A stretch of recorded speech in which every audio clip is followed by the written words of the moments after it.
नमस्कार मित्रांनो, आपल्याला भरपूर शेतकऱ्याचे कॉमेंट येतात आपल्याला की दादा आम्हाला कपाशीवरती सध्या उघाड दिल्यामुळे आपल्या कपाशीवरती जास्त प्रमाणात हिरव्या तुडतुड्याचा प्रादुर्भाव झालेला आहे। त्याबद्दल उपाययोजना काय करावी त्याबद्दल आम्हाला एक व्हिडिओच्या माध्यमातून आम्हाला सांगा, औषधं सांगा। त्याबद्दल मी आजचा व्हिडिओ सांगणार आहे।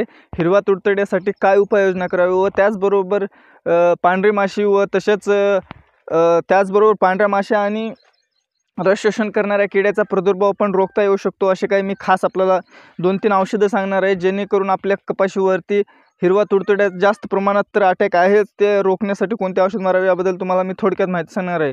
मित्रांनो, तत्पूर्वी आपल्या चॅनलवरती कोणी नवीन शेतकरी आला असेल तर कृपया चॅनलला सबस्क्राईब करा, जेणेकरून आपल्याला नवनवीन माहिती शेतीविषयी माहिती मिळेल आणि बेल आयकॉन ऑल करा, जेणेकरून आपल्याला अशी नवीन शेतीविषयी माहिती मिळेल आणि लवकरात लवकर नोटिफिकेशन। मित्रांनो, एकंदरीत पहिला असता 70 दिवसाचा कापूस असून आपल्या नियोजनाखाली आहे। आणि मित्रांनो, तुम्हाला सांगायचं म्हटलं तर एकंदरीत आपण पाहू शकता हे आपला स्वतःचा कापूस आहे एकंदरीत, आणि आपण आपल्या प्लॉटवरती जवळपास पाहिलं तर हिरव्या तुडतुड्याचा प्रादुर्भाव दिसतच आहे आपल्याला। हे बघा, आपण पाहू शकता हिरव्या तुडतुड्याचा प्रादुर्भाव दिसत आहे। याला रोखण्यासाठी जवळपास औषध घेणे आवश्यक असते, त्यामुळे औषध कोणते घ्यायचे काय नाही आणि रस शोषण करण्याचा पण याबद्दल मी तुम्हाला संपूर्ण माहिती देणार आहे। मित्रो, आपल्याला माहितीच आहे डायफिनॉन 20% SG हे औषध आपल्याला हिरव्या तुडतुड्यासाठी महत्त्वाचं असते। त्यामुळे आपल्याला जवळपास एकंदरीत हा पुरा प्लॉट पाहू शकता आपण। हा आपला प्लॉट आहे, एकंदरीत 70 ते 80 दिवसाचा हा प्लॉट आहे आपला। याच्यामध्ये मूग घेतला होता, वक्रटी झालेली आहे। तसेच डायफिट्रॉन हे 20% SCचं आपल्याला हिरव्या तुडतुड्यासाठी आवश्यक असणे गरजेचं असते। मित्रांनो, तो घटक असलेले औषध म्हटलं तर इंडोफिल कंपनीचं आपण घेऊ शकता। जवळपास इंडोफिल कंपनीचं टोकन आहे मार्केटमध्ये उपलब्ध, व तसेच PI कंपनीचं आपल्याला ओशन आहे, जेणेकरून या 2 औषधामुळे पूर्ण हिरवा तुडतुडाच तेवढा कंट्रोल होऊ शकते। आणि हिरवा तुडतुडा कंट्रोल झाल्यानंतर आणि हे 2 औषधं घेत असताना मित्रांनो भरपूर शेतकरी चूक करत असतात, किती याचं प्रमाण काय घ्यायचं काय नाही। मित्रांनो, ओशन किंवा टोकनचं प्रमाण घेत असताना मित्रांनो जवळपास 10 ग्राम प्रति 15 लिटर पाण्यासाठी आपण घेऊ शकता। व तसेच मित्रांनो, जर आपल्या शेतामध्ये जर हिरवा तुडतुडा सोडून पांढरी माशी आणि इतर रस शोषण करणारे किडे असले तर त्यामध्ये तुम्हाला मी एक खास कॉम्बिनेशन सांगणार आहे। त्यामध्ये मी तुम्हाला सांगतो, इंडोफिल कंपनीचं सॅपर पण आहे, आसेपेट प्लस डायफिट्रॉन 20%चं हे नवीन मार्केटमध्ये आलेलं आहे, सॅपर आहे। तसेच आपण त्यामध्ये जर आपण आसेपेट त्यामध्ये घटक आहे, आणि तसंच आपलं जर वाटलं तर असलं तर त्यामध्ये आपण पोलिस पण आहे, पोलिस औषध आहे। पोलिसचं प्रमाण जवळपास 8 ग्रॅम प्रति 15 लिटर पाण्यासाठी आहे, व तसेच मार्केटमध्ये सध्या आपाचे पण उपलब्ध आहे। आणि मित्रांनो, जवळपास आपण जर पहिल्या याच्यामध्ये टोकनमध्ये जर आपण हे केलं असलं तर टोकनमध्ये आपण त्यामध्ये फक्त आणि फक्त टोकन घेत असताना हिरव्या तुडतुड्यासाठी पूर्णतः कंट्रोल एका 5 मिनिटाच्या आत हिरवा तुडतुडा आपल्याला मेलेला पाहायला मिळेल। त्यामध्ये आपण इतर रस शोषण करणाऱ्या किडे घेण्यासाठी आपल्याला कोणत्याही कंपनीचं फेफ्रोलिन 5% SCचं आपण त्यामध्ये आपण औषध घेऊ शकता, जेणेकरून आपल्या कपाशीवरती पूर्ण रस शोषण करणारे किडेचा प्रादुर्भाव रोखू शकेल। आणि मित्रांनो, तसेच आपल्या कपाशीवरती जवळपास कोणता बुरशीजन्य रोगाचा प्रादुर्भाव दिसला तर कोणत्याही कंपनीचं आपण बुरशीनाशक घेऊ शकता। व तसेच सध्याच्या घडीला बोंडअळी जर आपल्याला घ्यावं वाटलं तर आपण त्यामध्ये प्रोफेक्ट सुपर हे पण घेऊ शकता। आणि मित्रांनो, आपण एकंदरीत पाहिलं असलं तर सध्या उघड झाप झाल्यामुळे आपण एकतर बोंडाची साईज आपल्याला वाढवण्यासाठी आपण आपल्याला PGRचा वापर करू शकता, खताचा विद्राव्य खताचा वापर करू शकता। त्यामध्ये आपण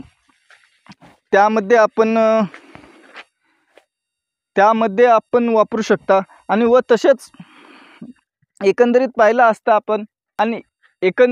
असता मी तुम्हाला मागे व्हिडिओ बनवला होता, मूग असताना कपाशीमध्ये आपल्या कपाशीचं नियोजन एकंदरीत पूर्णतः बिघडलं होतं। पण मी तुम्हाला सांगलं होतं 15 दिवसानंतर आपल्याला पूर्णतः या कपाशीचं पूर्ण नियोजन आपल्याला मी 15 दिवसानंतर याला व्हिडिओ दाखवणार आहे। मित्रांनो, तुम्ही पाहू शकता एकंदरीत आपण आपल्या कपाशीला मूग काढल्यानंतर तुम्ही पाहू शकता अवघ्या 15 दिवसामध्ये आपल्या काय फरक पडलेला आहे आणि आपण योग्य ते औषध मारलेलं आहे। मित्रांनो, मूग काढल्यामुळे आपल्या कपाशी एकदम पात्याची संख्या वाढली, व तसेच बोंडाची पण साईज वाढलेली आहे व उंची पण वाढलेली आहे. मित्रांनो, एकंदरीत पाहितलं असता याची पूर्ण बोंडाची साईज वाढवण्यासाठी कोणती फवारणी करावी त्याबद्दल पण मी आपल्या चॅनलवरती व्हिडिओ टाकलेला आहे. एकंदरीत वजनदार बोंड होण्यासाठी कृपया या पिचकारीमध्ये बोरॉन घेणे आवश्यक असते.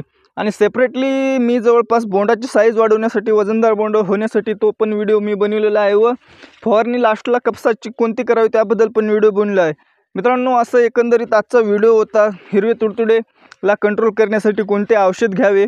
आणि मित्रांनो, आपण पाहू शकता आपले कपाशीचं असे नियोजन आहे. एकंदरीत आपण हे बघा, आपल्या कपाशीचं एकंदरीत नियोजन आहे आणि जवळपास ही कपाशी कोरडवाहूची असल्यामुळे जवळपास आपण पाहू शकता पात्याची संख्या 1 2 3 4 5, अजून हे बघा समोर 6 आणि 7 येतच आहेत. एकंदरीत अशी आपले नियोजन आहे. आपल्या नियोजनाप्रमाणे जर काम केलं तर 100% आपल्याला रिझल्ट कमी पैशामध्ये एकदम चांगला रिझल्ट मिळू शकतो. एकंदरीत कोणी अजून नवीन जर शेतकरी आपल्या चॅनलवर आला असेल तर कृपया चॅनलला सबस्क्राईब करून घ्या. आणि एकंदरीत या कापसाचं नियोजन पाहिलं असतं मित्रांनो, तुम्हाला मी सांगतो, एकंदरीत आपण या कापसाला जवळपास आपण आत्तापर्यंत 10,000 रुपये एकरी खर्च केलेला आहे. 10,000मध्ये आपण जवळपास मी तुम्हाला सांगतो 5,000 रुपये खताचा खर्च आलेला आहे आणि 5,000 रुपयाचे जवळपास आपण फवारणी घेतलेला आहे. अजून एकंदरीत या कपाशीला 2 फवारण्या मला घ्यायच्या आहेत.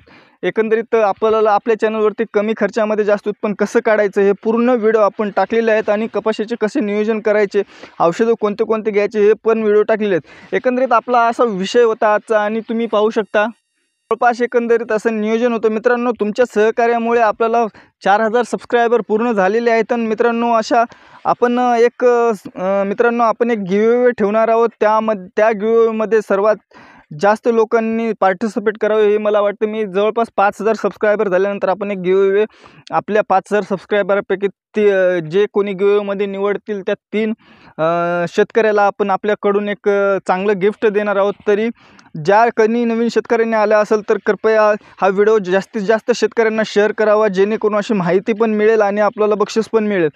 म्हणून मित्रांनो, मी म्हणतो अशा प्रकारे एक आणि तुमच्या सहकार्यामुळे मित्रांनो आपण पुढच्या वर्षी जवळपास एकंदरीत एक नवीन प्रयोग म्हणून आपल्याला एक कपाशीचं दुसऱ्या प्रकारे लावण तर करायचंच आहे.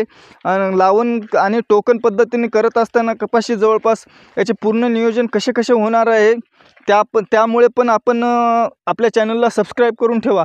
व तसेच मित्रांनो, आणि जवळपास आता कपाशीचे व सोयाबीनचे जवळपास पूर्ण जवळपास फवारणी आणि खत नियोजन झालेलेच आहे.